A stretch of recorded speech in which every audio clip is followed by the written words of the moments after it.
నమస్కారం welcome to GK news 9 Saheb Ambedkar రాజ్యాంగం సాక్షిగా ఇయల్ల వ్యవస్థ అన్నది రాజకీయ నాయకులకు లేకుంటే పెట్టుబడిదారుల కింద ఇయల్ల నాలుగో సింహం అన్నది జోకుడు బతుకుతున్నది. ఇయల్ల ఫ్రెండ్లీ పోలీస్ అంటే ఎవరికి రా ఫ్రెండ్లీ పోలీస్ అంటే కులానికి లేకుంటే డబ్బున్నోనికి ఫ్రెండ్లీ పోలీస్ అన్నట్టుగా దళితుల మీద జరుగుతున్న దాడి ఏమైనా చర్యగా దళిత లిబరేషన్ ఫ్రంట్ తరఫున ఖండిస్తున్నాం. 24 జూలైలో ఏదైతే సహద్ నగర్ ఏరియాలో జరిగిన సంఘటన ఉన్నదో అక్కడ డిటెక్టివ్ ఇన్స్పెక్టర్ అన్నవాడు రామరెడ్డి ఈయన కులంలోనే ఉన్నది గజ్జి. వీడు ఒక మహిళను బట్టలు ఉడవీకి పోలీస్ స్టేషన్లో వాని అప్ప జాగీర్ అన్నట్టుగా పరుగుద చేసి దాడి చేయడం అన్నది 3rd డిగ్రీ చేయడం అన్నది ఇది సిగ్గుమల్ల చర్య. అదే కాకుండా పోలీస్ వ్యవస్థ ఇలాంటి దుర్మార్గపు కొడుకులకు మళ్ళా సస్పెండ్ చేయకుండా ఉద్యోగం నుంచి రిమూవ్ చేయకుండా వాని మీద అట్రాసిటీ కేసు పెట్టకుండా వాడిని అరెస్ట్ చేయకుండా చేయడం అన్నది ఇది సిగ్గుమల్ల చర్య.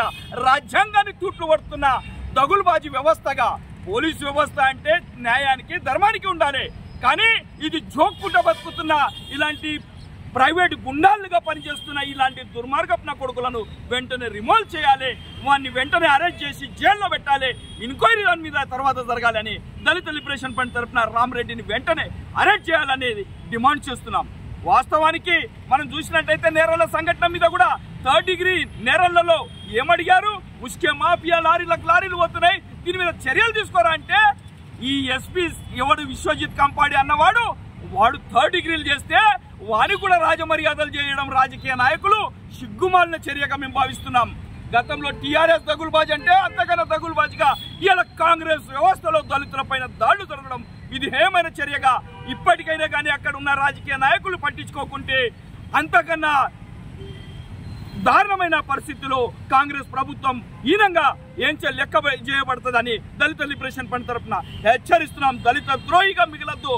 వెంటనే ఈ పోలీసు అధికారులకు గతంలో కాంగ్రెస్ టీఆర్ఎస్ ప్రభుత్వంలో వారి అయ్యగాదు రాజకీయ నాయకులకు పుట్టినట్టుగా వివరించినట్టు తీరును ఇప్పుడు కూడా ఈ మాదిరిగా చేసి దళితుల మీద జులుం చేస్తే ఖబర్దార్ బిడ్డ అని దళిత లిబరేషన్ ఫ్రంట్ తరఫున హెచ్చరిస్తున్నాం. ఇప్పటికైనా కానీ రామరెడ్డిని వెంటనే అరెస్ట్ చేసి వారి మీద అట్రాసిటీ కేసును పూర్తి స్థాయిలో బిడ్డ లక్ష్మమ్మ కుటుంబాన్ని పూర్తి స్థాయిలో ప్రభుత్వం ఆదుకోవాలి, వారికి ఒక ప్రభుత్వ ఉద్యోగం కల్పించాలి.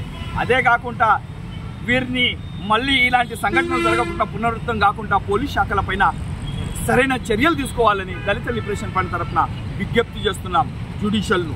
ఎందుకంటే పోలీసు వ్యవస్థ అన్నది వారి యొక్క పోలీసులను కాపాడుకునేదానికి అటాచ్ చేయకుండా ఇంకా ఏ విచారం చేయరా, ఇంకా దోసుకొని ఆడోళ్ళ మానాలు దోసుకొని అన్నట్టుగా వాళ్ళని సస్పెండ్ చేయకుండా పెట్టడం అన్నది సిగ్గుమాలిన చర్య. హయ్యర్ ఆఫీసర్ రాజకీయ నాయకులకు తొత్తులుగా వ్యవహరించడం అన్నది సిగ్గుమాలిన చర్యగా మేము భావిస్తున్నాం. ఇప్పటికైనా కానీ ఆ అధికారులను వెంటనే రిమూవ్ చేస్తూ శాఖాపరంగా చర్యతో పాటు అట్రాసిటీ కేసు అదే కాకుండా వారిని కఠినంగా శిక్షించాలన్నదే దళిత లిబరేషన్ ఫ్రంట్ తరఫున విజ్ఞప్తి చేస్తుంది. ఈ వీడియో మీకు నచ్చినట్లయితే లైక్ బటన్ క్లిక్ చేయండి. మరిన్ని వీడియోలను పొందడానికి దయచేసి సబ్స్క్రైబ్ చేయండి.